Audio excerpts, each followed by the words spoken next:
Esta es la razón por la cual no le debes robar a los muertos. Historia de terror. Yo era una chica novata cuando aquel muchacho llegó al hospital. Llegó demasiado grave, estaba completamente quemado y ya no había nada que hacer. Perdió la vida tratando de salvar a su hermano de la casa que se estaba incendiando, tirándolo por la ventana, pero el techo se cayó encima de él. Me pidieron que lo alistara para hacerle su autopsia y llevarlo donde la patóloga. Al llegar, la patóloga empezó el procedimiento y yo le estaba asistiendo como práctica. Ella empezó a sacar todos sus órganos y en eso le entró una llamada, así que la tuvo que atender y yo me quedé enfrente de él viendo todo eso. Cuando les digo que fue realmente perturbador, lo fue. Mientras ella hablaba por teléfono, se me ocurrió agarrarle la cabeza al chico y este movió la mano y se le cayó una pulsera de oro. Eso sí que me dio miedo, se la volví a poner y ahí la patóloga terminó su llamada donde me dijo que me necesitaban en otra área. Así que vino otra enfermera a reemplazarme y yo me fui. Al siguiente día recibí... Esta es la razón por la cual no le debes robar a los muertos. Historia de terror. Al siguiente día me enteré de que la otra enfermera, la que había ayudado mientras yo me había ido, estaba desaparecida. No solo ella se había desaparecido, sino que también el cuerpo del paciente, o sea, habían hecho la autopsia y como que los restos no estaban en ningún lado. En eso, obviamente, iban a responsabilizar a la patóloga, la cual la llamó el director, le llamó la atención y ella me dijo que tenía que hablar conmigo a solas.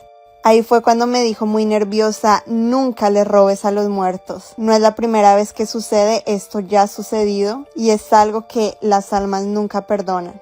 A la semana siguiente dieron la noticia de que pues esa enfermera, la que estaba desaparecida y la que me había cubierto, había aparecido sin vida en su casa con una cara de terror. Cuando la encontraron los restos de este paciente, pues ella lo había desaparecido para robarle su cadena y él se vengó. Cuando mi mamá estaba embarazada de mí tuvo muchísimas complicaciones. Era un embarazo de alto riesgo y las posibilidades de que yo naciera eran casi cero. Cuando tenía 8 meses de embarazo y ya había librado como la parte más dura, una señora del trabajo se acercó con ella, diciéndole que se supone que yo no debía nacer, que simplemente el que yo naciera iba a traer demasiadas desgracias. Esta señora le dio un amuleto a mi mamá y dijo, tienes que ponérselo a la niña una vez que nazca y lo tiene que tener por siempre.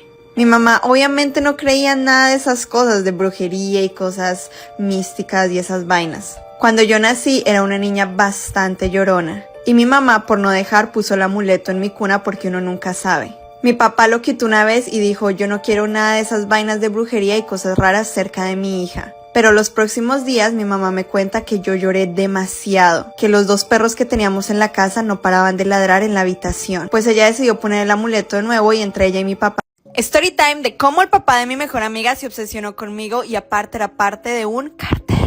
Pues después de llegar a este rancho, el papá estaba súper atento conmigo. Mijita, siéntese un mezcalito, un tequila, que la banda le cante algo. Y la mamá de mi mejor amiga, la esposa de este señor, me estaba matando con la mirada. El punto es que yo tenía miedo, amigos, o sea, yo estaba en un rancho en Culiacán, yo no sabía qué onda con esta gente, ¿sí me entiendes? Y pues yo trataba de llevarle la corriente, pero pues tampoco tanto. Ese día me volví a mi casa y empecé a recibir mensajes de un número desconocido, era el papá de mi mejor amiga invitándome a salir. Diciéndome, mijita, salgamos, yo te compro Gucci, Louis Vuitton, Prada, ¿qué es lo que te gusta? Hasta me dijo que me compraba los tiquetes VIP al concierto de Bad Bunny. Días después recibí un mensaje con una piedra que tiraron por mi ventana, la rompieron y decía, si te metes con mi marido, te... Me di cuenta que en algo raro estaba esta gente, o sea, era peligrosa. Meses después me enteré que eran parte de un cartel. Y pues menos mal no le seguí la cuerda al señor, pero pues sí, me amenazaron y todo. Story time de terror de cómo mi ex después de muerto terminó arruinándome toda la vida. Esta historia está un poco fuerte, así que si eres sensible mejor pasa. Tenía un novio el cual me maltrataba muchísimo. La violencia era tanto física como psicológica. En varias ocasiones que yo iba donde mi familia y me tardaba, él me golpeaba durísimo. Yo sabía que esa era una relación tóxica y yo sabía que yo no debía permitir eso, pero por alguna extraña razón yo no podía dejarlo. Pasaron los meses meses en los que mi mejor amiga me decía que tenía que buscarle una solución al problema, que no podía permitir que él me golpeara cada vez que él quisiera. Así que tomé la decisión de dejarlo sin saber que estaba esperando 2 gemelos de él. Cuando le di la noticia de que ya no podía continuar la relación, él se puso súper mal y me amenazó de que él iba a hacer hasta lo imposible para que ninguna de mis relaciones tuvieran éxito. Y vaya que sí lo hizo. En vez de él y yo estar juntos, él tuvo un accidente automovilístico y lamentablemente perdió la vida. En sus últimos días, cuando estaba a punto de irse en el hospital, yo le conté que estaba esperando 2 bebés de él. Todo mi embarazo fue horrible porque yo no tenía el apoyo de un hombre y tampoco tenía el apoyo de mi familia, ya que ellos nunca me habían apoyado de estar con él. Así que ahora está... Esta es la razón por la cual no debes confiar en las mejores amigas, porque no existen. Un día en la mañana perdí contacto con la realidad. Tomé un vaso de agua en la noche mientras hablaba con mi mejor amiga por horas. A la mañana siguiente mi mamá me preguntó que por qué había estado despierta toda la noche y con quién estaba hablando. A lo que yo le respondí que estaba hablando con mi mejor amiga. Ella me dijo que estaba hablando literalmente con el espejo por horas. Y yo le dije, no mamá, era mi mejor amiga, whatever. Fui a la escuela ese día y de repente veo como mi mejor amiga estaba más habladora de lo normal. Inclusive paró la clase y empezó a hablar enfrente del pizarrón y hablamos durante toda la clase. Al llegar a la casa, mi mamá me dijo que la habían llamado a la escuela diciéndole que yo estaba hablando sola con el pizarrón de notas. Y yo le dije, ¿qué onda mamá? Estaba hablando con mi mejor amiga, o sea, dejen de decir que estoy hablando sola cuando estoy hablando con mi mejor amiga. Nadie me creía, pasaba el tiempo y yo seguía hablando con Natalia, mi mejor amiga de la escuela. Hasta que mi mamá tomó la decisión de internarme porque la gente decía que yo estaba hablando sola, sin saber en realidad lo que estaba pasando. Parte 2 ya está en mi perfil. Esta es la razón por la cual mi mamá nos decía que teníamos que rezar todas las noches antes de dormir. Historia de terror. Mi mamá es una mujer típica de pueblo que creció con todas esas creencias de las brujas, de las posesiones, de que uno tiene que rezar, de que las brujas están en los pueblos, etc. Desde que mi hermana y yo estábamos pequeñas, ella nos decía que siempre teníamos que rezar, que antes de dormirnos teníamos que rezar y que si no lo hacíamos algo muy feo iba a pasar. Cuando estábamos un poquito más grandes, yo tenía 14 años, mi hermana tenía 17, mi hermana empezó a venir a la ciudad pues para tener más oportunidades de trabajo porque mi papá se la pasaba tomando en la cantina. Y en una de esas a nosotros se nos olvidó rezar. Estábamos con los vecinos contando historias de terror y no rezamos ese día. Pasaron las noches y ella seguía en la ciudad y nosotros seguíamos sin rezar. Mi hermana empezó con sueños bastante extraños a la mitad de la noche. Ella nos preguntó cuántos días llevan sin rezar. Nosotros más o menos como 4 días. A lo que ella nos dijo, si no rezan hoy, ya no van a amanecer mañana.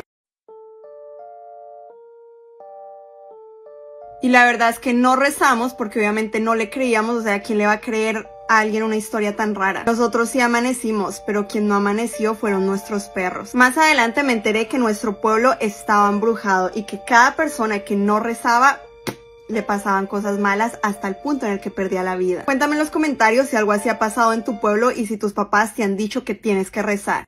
Casos de crímenes mientras me maquillo. Marilyn Martínez, de 34 años, perdió la vida el pasado 16 de enero a manos de su esposo. Alexander Pinedo, el cual confesó haber cometido este acto tan horrible, tenía 43 años. Marilyn, como pueden ver, era una TikToker bastante famosa. Ella daba consejos de nutrición, de cómo tener un buen cuerpo y cómo hacer ejercicio, incluido con bailes normales de TikTok. Pero estos bailes para su esposo eran símbolo de que Marilyn quería atraer otros hombres, ya que como ustedes saben, cuando uno se hace famoso en TikTok, uno tiene comentarios de todo tipo y obviamente Marilyn, por ser una mujer tan bella, tenía comentarios de hombres admirándola, pero su esposo estaba bastante celoso. Ellos llevaban 10 años de matrimonio y tenían un hijo de 10 años de edad. Muchas personas se cuestionaban cómo una niña tan joven y tan bonita estaba con un hombre mucho mayor que ella y no tan agraciado para algunas personas. Estos comentarios hacían enojar muchísimo más a su esposo. La cuenta de ella en TikTok sigue activa. Aquí está el video de él con casos de crímenes mientras me maquillo. El caso de Marilyn, la TikToker que fue asesinada por su esposo. Según la confesión de su esposo, él le había quitado la vida mientras ella estaba dormida por celos por los bailes que ella hacía en TikTok.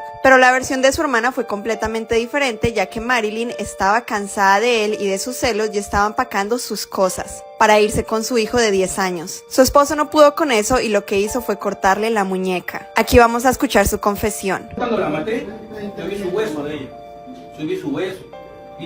En ese punto, el esposo dijo que una vez que se había dado cuenta que le había quitado la vida, no se la quiso quitar él mismo. Y dijo que sabía todas las consecuencias y cómo la ley le iba a caer encima. Y así confesó todo a los policías el día en que ellos descubrieron el cuerpo de Marilyn. Marilyn deja a un hijo de 10 años que literalmente quedó traumado al ver cómo su papá le quitaba la vida a su mamá y cómo en su confesión tan fría decía cómo se le veía el hueso. Hay que tener cuidado con quién nos casamos.